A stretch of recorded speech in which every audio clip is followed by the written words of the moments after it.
Buenos dias and welcome back to Slay the Day, where we dish on all you need to know. Will you get ready to slay your day? I'm your host, Ariana. And I'm Nathan.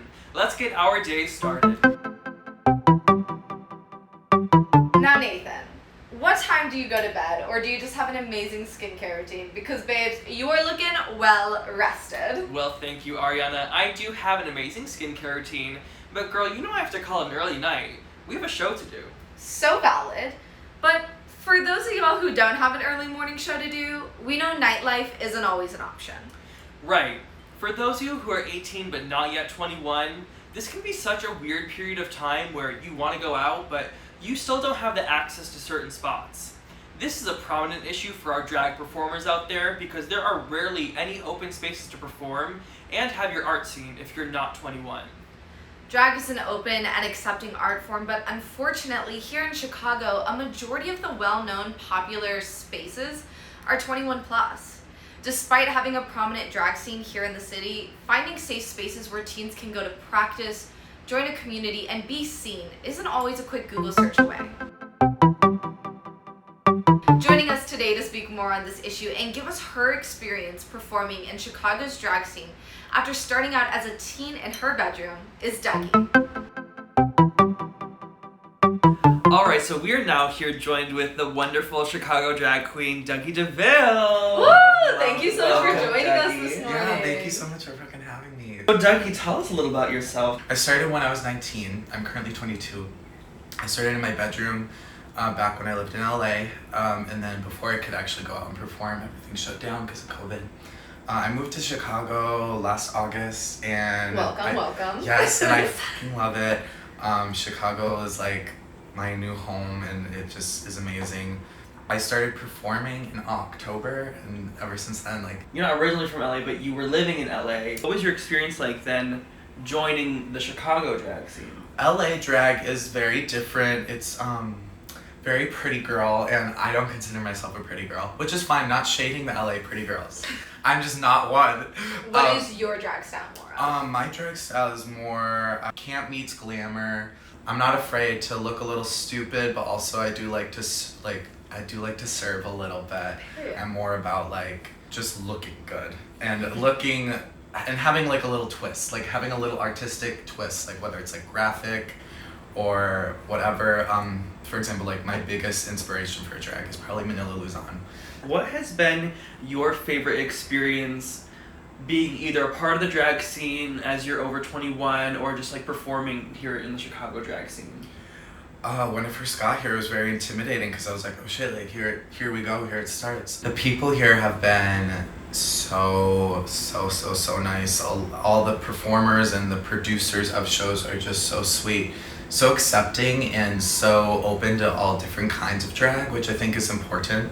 I don't feel talked down to by these older performers and older producers.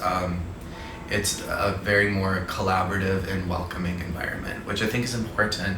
It doesn't feel very cliquey or exclusive. In my experience, just like putting yourself out there, talking to people at the clubs or at the bars and just, sparking up a conversation. How did you get into performing feeling more as an introvert? No one knows anything about you when you're on stage. They just know what you're giving. And when I'm on stage, I'm Dougie DeVille. There is a difference and Dougie DeVille is definitely an extension of myself. It's almost like my armor. It's the best of me. Yeah. It's like the pinnacle of who I am as just a person, like all my artistic expression, my love, my hate, my like everything. What would you say would be your best piece of advice to younger performers that maybe aren't able to get into the scene quite yet if they're under 21? That is definitely like challenging, I can imagine. There are some under 21 venues and events going on, so like definitely try to get out there. Nico, a performer here in the city, once said is like, if there's not a space that you like or feel welcome to, create your own space. What's stopping you from making your own space? Like what's stopping you from making your own like under 21 like little performance. Where do you think these spaces came from in the first place? Yeah. You know what I'm saying? Like someone started them. How did you find an outlet for your artistic expression when you were 19, when you were 20, before you were able to go and perform? Right. Well, one thing I did, and it was perfect because of COVID times, is I would start doing little performances for my friends just in our basement, like setting up some lights and like setting up music. We even did like our own little like kind of drag race thing in one day except I was the host of it because I was like, since I'm the only one who does drag, I don't think I should be doing the competition. I think I should be judging it. So like I had all my friends like set up the challenges and we did it all in one day. It was a long fucking day, but it was so fun. And we had like about 5 challenges and like runways and I gave them like the lip syncs and the runways ahead of time, and it was just like a really fun thing to do, and it was just like a fun little space. But also like social media. I mean, like TikTok is like a great way to build your platform. That's like the one thing about like YouTube and just social media in general is like you get to be your own boss. You get to create your own content, and like there is some power in that for like people who don't have the opportunity to go out and, you know, perform on stage. Now that you've been on both ends of it, you've Right. been at a point where like you weren't able to get into these clubs and perform, and now you're out there performing, doing your thing.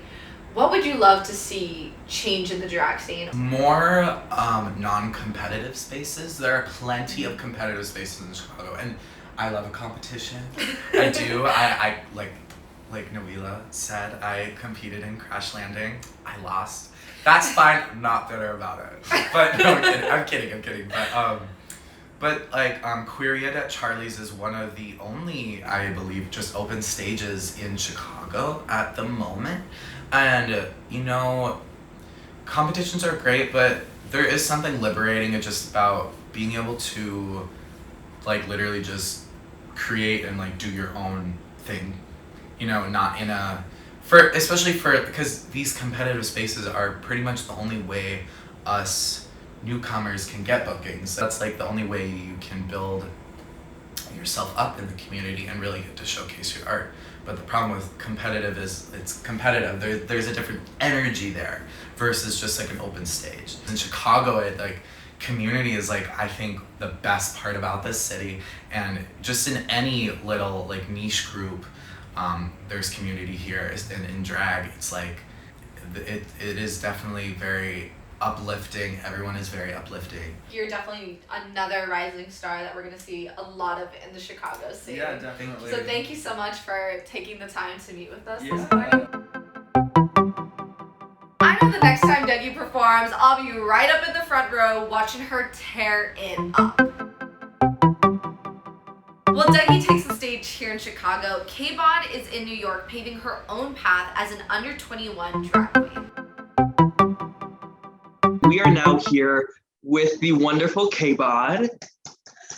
Thank you so much for joining us today. We're so happy to have you here. I'm happy to be here. Now, K-Bod, can you tell us a little bit about yourself? My drag name is K-Bod. I am 20 years old. I currently go to college in Buffalo, and that's where I mainly like all my draggy teens are happening. I like to say my drag is the intersection between camp and fashion, and someone just T-boned me in that intersection. I'd rather not talk about the T-bone accident. It's one of my triggers. I can't.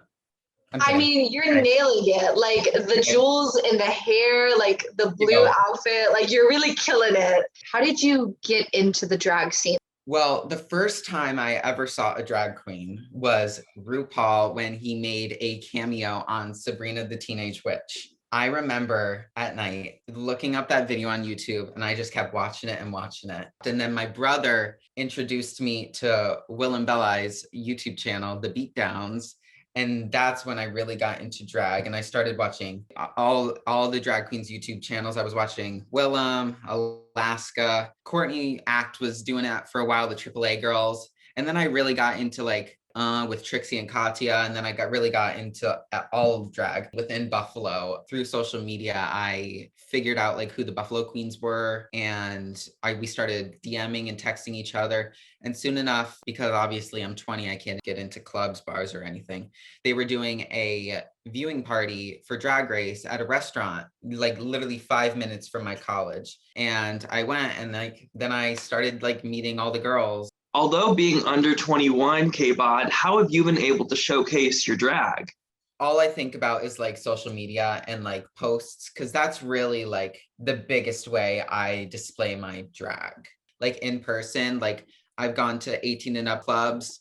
I've done Halloween costume contests at my college. I've done them at clubs to get my look, my name out there. You brought up social media. How do you think the world of social media has influenced and changed your drag career?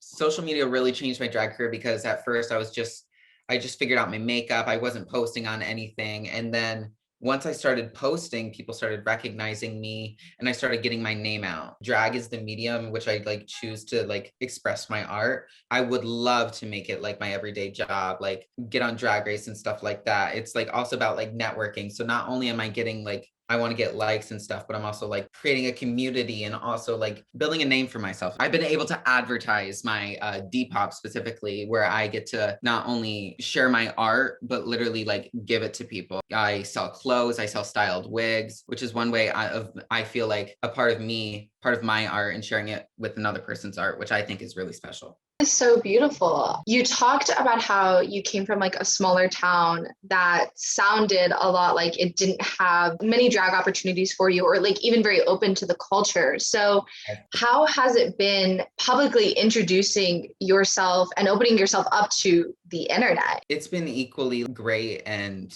also not great. You see everyone on social media doing drag, but then I'm just like doing it in my dorm room, and it feels like I'm going nowhere. And then I'm seeing all these queens, both locally and like everywhere else in the country, even in the world. They're getting gigs every day, all of this. They have regular bookings, and it used to be like, oh, I'm nobody compared to them. But you have to realize that not everyone has the same end goal, and not everyone has the same trajectory where they want their career to go with drag. They're successful in their eyes, and that's not the way I want to be successful. Yeah, in what way do you want to be successful? What I love about drag is the creativity.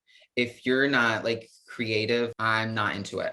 So I really want to create. I would love to like maybe start a wig business. I would love to model. I'd love to sew clothes, because I started, as I said, in my dorm room, and I was just ordering stuff off. I was ordering jewelry, clothes just off of Shein, and like really cheap, like thrift stores, Shein, all of that cheap stuff. And soon enough, I was like, I'm tired of this. I have these ideas. I have a whole bunch of stuff on Pinterest that I love. I want to look the way I want to. I want to look like me. I don't want to look like anyone else. I want to be unique. And that's the main thing. I'm so interested in why you think drag has become such a core of the queer community. I do think drag throughout the years, it has been like a little taboo. So it's very like cool, but I'm not with it. I've had people tell me being like, I like you, you're chill, just I'm not cool with the drag thing. As much as I do want to be on Drag Race, I do feel like they are cherry picking specific things in the drag community. They're making a TV show, and I feel like they know what they're doing, and that's why it's become so mainstream, because they know what the audience wants. And I don't feel like all of the drag community is showcased. How do you think your own drag community has accepted you and seen you, although you're under 21? It can be intimidating, because a lot of people are getting bookings, all these girls, and like I'm doing nothing. And like I said, Not like nothing. You're putting yourself out there. I just want to say not nothing. Thank you. And I had to learn like you can't compare apples to oranges. We do share similar things, but I am me. I am different. I am not you. We do not have the same goals. What matters most is, are you passionate about it? Are you creatively driven? Are you trying to take this art and try to make change? And I think that's what's important. What do you wish that like you and others in the 18 to 21 range, like what is it that you need to thrive and feel like that greater sense of community that like opens up to you once you're 21 and over? Because people 21 and up have bars, clubs, venues that they're allowed to come together and share their art. I feel like people between 18 and 21 don't have that. All they have is social media, and social media can be so fake and toxic that you're not meeting face to face, and you're not getting that true connection. And I feel like that's where the fault is. I've never met like anyone else in person that does drag. I feel like I'm not a part of the community yet because I've met them on social media. I've seen what they post, I like, comment and stuff, but I don't have a true connection with anyone. Well, we are here to uplift and support you, K-Bod, because you're really out there killing the game. Like, I mean, even the look today on an early morning, like killing it, absolutely killing it. So Thank you so much, K-Bod. I know her talent and creativity will get her so far within this industry. She's truly a superstar. So, pre-pandemic, About Face Theater launched Kinship, an all-ages queer variety show where young performers could showcase their talents. There was also Auntie Treasures, an all-ages free drag show occurring monthly, created by drag mom Auntie Heroine. Hopefully, we'll see a relaunch of these programs soon, but until then, check out Annoyance Theater's Drag Race viewing parties, hosted by Dairy Queen, and Drag Tings, hosted by Logan Zass in Wicker Park. To all of our young performers out there, don't be afraid to go out there and create spaces to express yourselves. Thank you everyone for joining us and tuning into our show this morning. We hope y'all have got the confidence and zest you need to slay your day.